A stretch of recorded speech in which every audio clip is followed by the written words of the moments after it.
Welcome to this lecture. Today I'm going to talk about preservation, archiving of digital documents. And I think you can easily imagine why this subject is important, because I don't know if you remember even the floppy disks that seemed to be so modern when we first started having computers. It appeared that this was the height of modernity, and now I think most people don't even know what they look like. And anyway, it is not easy to read such documents. Of course, there is technology, but not something that would be easily accessible everywhere. And this is what we have to think about when thinking about digital documents, digital signatures. How will these be valid also in the future? And I'm going to talk about legal aspects of this. So I'm not talking about the technology, but it's another example of how law and technology definitely have to interact, how they are very closely linked, because we do need the technology people to think about it from that aspect. I've talked before about digital signatures and documents generally, so I won't repeat much of that.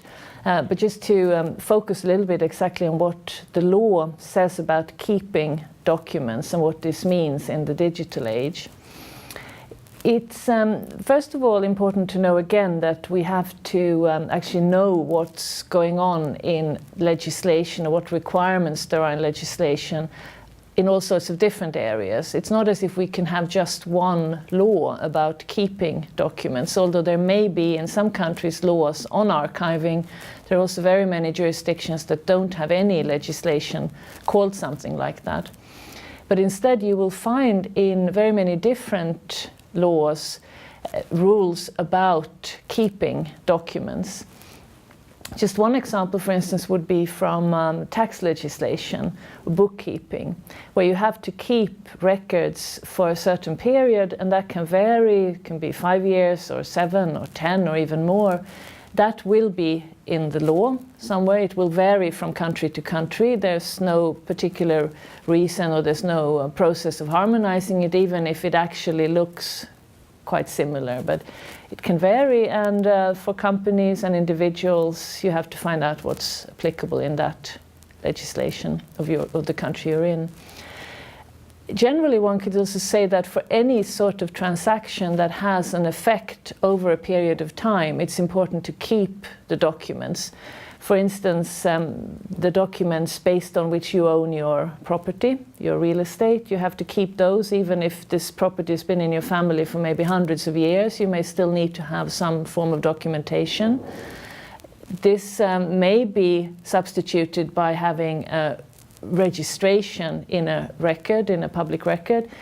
Often in such a case it's actually easier to go into the digital age, because then it is actually that public record which is really the valid legal information about the ownership, and the papers you may have maybe just something you keep for as a tradition or as a souvenir almost. We have the same with, for instance, share certificates. These used to be very important documents, the actual paper saying you own so many shares in a certain company. But in most countries around the world now, this is also replaced by a registration. So you may still have a document, you can put it on your wall or something, but the legal validity actually comes from the registration. And in such a case, when going into the digital age, it's easier because it is that record that then is kept, which has the legal validity. But sometimes there may still be a validity for the document, the paper. And then we need to think about, when this is no longer in a traditional paper form, how is it not just preserved, but how can it be read in the future? As I said, that's the technical side of it.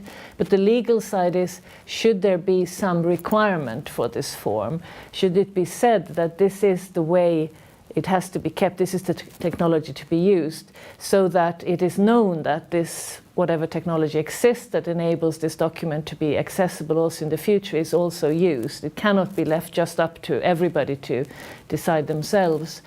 And such legislation is still very much in its infancy, and this is a bit of a problem. We're in the early age of digital signatures and digital documents, and it's not very clear what the requirements are. They vary from country to country, but also many countries actually lack proper legislation on this. So this is one of those areas, as I mentioned in a previous lecture, where there is a need for special legislation. There may not be a need for so much special legislation on e-governance, but we do need to know what kind of signatures and documents are valid and suitable for certain situations, because here it's important to remember again that only sometimes is there an actual demand for a specific form in law, for instance real estate transactions. If it is a contract that you can decide as parties whether you make it orally or whatever, how you sign it, or you make a drawing or whatever, then also in the electronic age it's up to you to decide how to do it. But if we need to preserve, because it's a transaction, something that has effect over a long time, we need to have requirements of how this is done.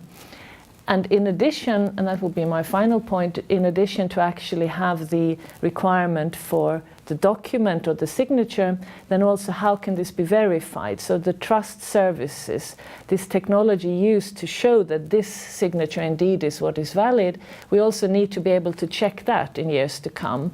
So there needs to be some form of preservation of these authorizations, licenses, however it's decided who can say what is valid. Mentioned there isn't much legislation on this yet. Also not a lot of case law. We do have a few cases in some countries generally about what form of signatures and documents can be valid, but these have not been very old ones for obvious reasons because it's all very new. It's more been in countries without clear legislation on digital signatures. Courts have had to determine whether this form of signing or agreeing is actually valid.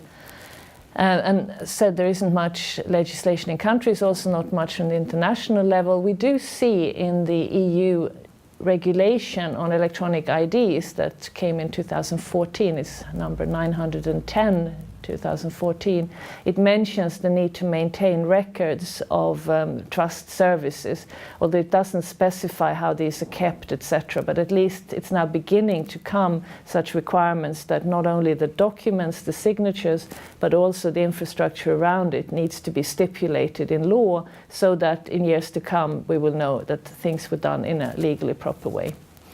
I thank you for your attention, and that's all for this time.